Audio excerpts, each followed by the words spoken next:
In this video, I am going to answer a question from the 9-1 homework, which was solving by graphing.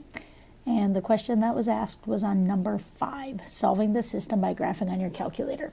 And you can see that the system is y equals negative 1,000 and y equals 3x plus 4. So the strategy is to figure out where those two equations or two lines intersect. First, I'm going to show this by using the Inspire. So if you have the Inspire, you'd go to the Home, New Document, Add a Graph. And remember, if it says, do you want to save, click No. And so then under F1 of X, I'm going to do negative 1,000, hit Enter. And you can see I don't see anything, which should make sense if we think about what we just graphed, because y equals negative 1,000 is a horizontal line way down at negative 1,000. Now the bar where I type equations in went away, so I need to hit Tab on my calculator to get it to come back up. And then under F2 of X, I type in my other function, which is 3x plus 4. Now you see this one, and I can see it. It's got a y-intercept at 4, slope of up 3 over 1. So now I just need to figure out how to change my window before I can find that point of intersection. And I'm going to show two strategies. The first is one that I haven't talked about as much. But if you go Menu, Window, Zoom, there's the zoom out option. And I know a lot of students like to use this, even though we haven't discussed it. So I want to talk through how you can use it more effectively. When you do zoom out, it gives you this little magnifying glass, and it says center. You want to put that magnifying glass by where you want it to zoom out. So since I know that we need to see way down at negative 1,000 on the y-axis, I put my magnifying glass down there. So I click, and I just keep clicking, somewhat close to that red line, because I know that that's where I care about. Not sure what happened there. So if it went away, I just go back to Menu, still zoom, because I haven't seen it yet, zoom out. Oh boy. Clearly, whatever I just did messed up my equation, so I need to go back to 3x plus 4. Okay, so obviously you don't want to keep doing this. Might be a good reason why I do it the other way, but Menu, zoom out. Again, just keep clicking till you can see it. Now I can see the blue and red line, so I can find my point of intersection, which would be right here.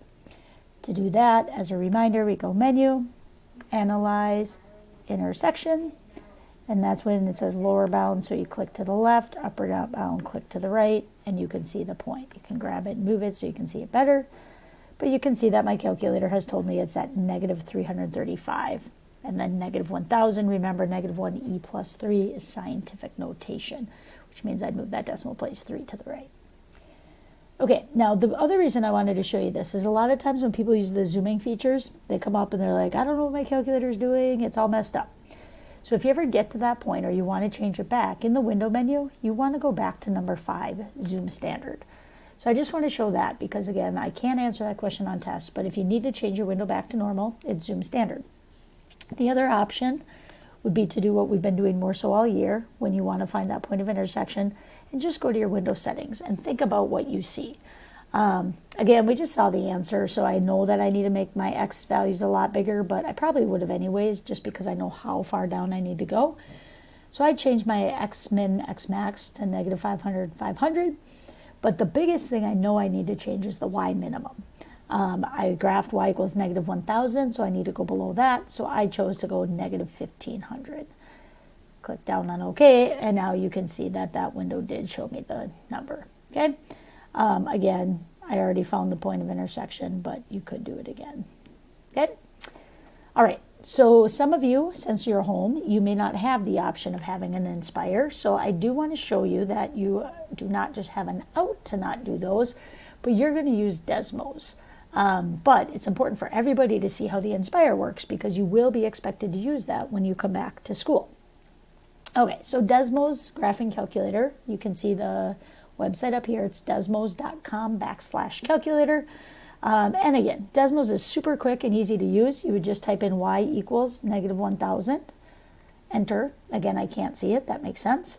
And then I type in y equals 3x plus 4. Hit enter, and I can see that. Now in Desmos, you can either just scroll and do that, but that's harder for me, or I click this minus sign, it zooms out as well, just like we did in the other one. And I just keep clicking that until I see both.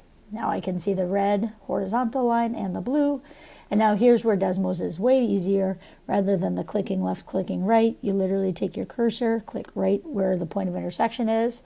You can see it puts a point there, and then just hover over it, and it tells you that that point is at negative 334.667, comma, negative 1,000. Now again, obviously the Inspire rounded it to negative 335, so both of those would be okay if I gave this to you on a test or a quiz. Okay, so that is the solution. It is x equals negative 335 for number 5 on section 9.1.